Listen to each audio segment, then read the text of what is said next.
Vestibular wall which is also known as Swiss wall. इसके बारे में हम बेसिक देख लेते हैं। इसका यूज़ फिजियोथेरेपी में कब से स्टार्ट हुआ था और कब इसकी पीक हुई है। इसकी साइजेस हम कैसे सेलेक्ट करते हैं according to the patient height या वेट। अच्छा, सबसे पहले तो ये उसकी शेप हो गई इस तरह की एक बड़ी सी बॉल होती है जिसे हम स्विस बॉल कहते हैं और इस पे हम डिफरेंट एक्सरसाइजेस कराते हैं कोर मसल की स्ट्रेंथनिंग के लिए, एक्सट्रीमिटीज़ की स्ट्रेंथनिंग के लिए। इसके अलावा अगर हमने पेल्विक फ्लोर मसल की स्ट्रेंथनिंग करानी है तो उसके लिए भी ये काफ़ी बेनिफिशियल होती है। ये बच्चों में स्पेशली सीपी चाइल्ड में वही कोर मसल स्ट्रेंथनिंग। अच्छा, vestibular ball more commonly known as stability ball, Swiss ball और एक्सरसाइजेस बॉल। ये उसके सेकंड थर्ड नेम हो गया, Swiss ball, stability ball and exercise ball. Early development the stability ball was invented in 1963 by an Italian plastics manufacturer named Equilano Quaseni. The ball was initially known as the Pezzi ball, named after the Italian company which produced it. The ball gained popularity in 1960 and 1970s when Swiss physical therapists began using it for rehabilitation, particularly for the patients with neurological disorders like CP child, spinal cord injury patients, stroke patients. This led to its nickname, the Swiss ball. Global spread of the Swiss ball use. The success of the Swiss ball in physical therapy eventually caught the attention of the fitness professionals worldwide. By the 1980s and 1990s, the ball became a popular tool in fitness centers and gym used for exercises that improve balance, core stability, and overall muscular strength. Name variation. As the ball spread globally, it became known by the various names depending on the region and context, like stability ball, exercise ball, fitness ball, physio ball, and more. Current use of the Swiss ball today, the vestibular ball, is a staple in the physical therapy, athletic training, yoga, pilates, and the general fitness routines.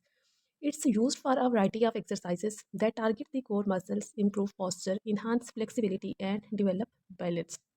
Rehabilitation tool. The ball continues to be an essential tool in physical therapy, particularly for patients recovering from injury or the surgery.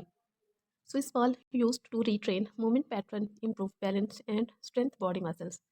Principles. First principle is proper sizing. Size selection. Choose a ball size based on your height. When sitting on the ball, your knees must be at 90 degrees angle with your thighs parallel to the ground. 55 centimeter ball used for the height 5 feet 1 inches to 5 feet 7 inches. 65 centimeter Swiss ball is suitable for the height 5 feet 8 inches to 6 feet 1 inch.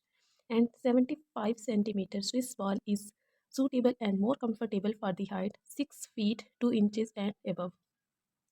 These are the different sizes of Swiss ball. 55 centimeter, 22 inches height, 65 centimeter, 26 inches height, and 75 centimeter, 30 inches height. Second principle, proper inflation. Inflation level, inflate the ball until it is firm but still has some give when you press down on it. Underinflate balls can be unstable, while overinflate balls might be too hard and uncomfortable for the patients. Check regularly, maintain the ball's inflation over the time as it may lose air. Third principle for the Swiss ball is posture and alignment on the Swiss ball. Neutral spine, maintain a neutral spine position while sitting or exercising on the ball. Avoid excessive arcing or rounding of the back. Engage core muscle. Always engage your core muscles like abdominal muscles, lower back muscles to stabilize your body, especially when performing exercises. Feet position. Keep your feet flat on the floor, about hip width apart for stability. Fourth principle is controlled movement. Slow and steady movements. Perform exercises slowly and with control to avoid losing balance. Quick or jerky movements can cause the ball to roll unexpectedly.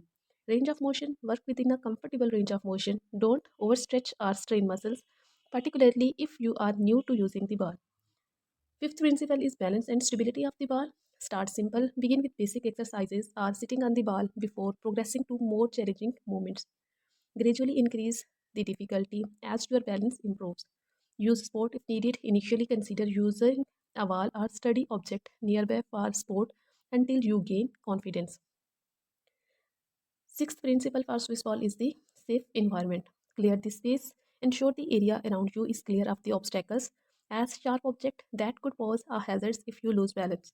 Non-slip surface. Use the ball on non-slip surface to prevent it from sliding during exercises.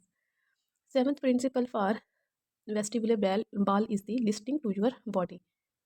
Avoid overexertion. Stop immediately if you feel any discomfort, pain, or dizziness. It's crucial to listen to your body and rest if you need it. Modify or avoid exercises that feel too difficult or uncomfortable, especially you are new to using a vestibular valve. Eighth is consistency and the patience. Regular use incorporate the vestibular valve into your routine regularly to build strength, balance, and flexibility over time. Progress gradually. Start with short sessions and less challenging exercises, gradually increasing intensity and duration as your stability improves.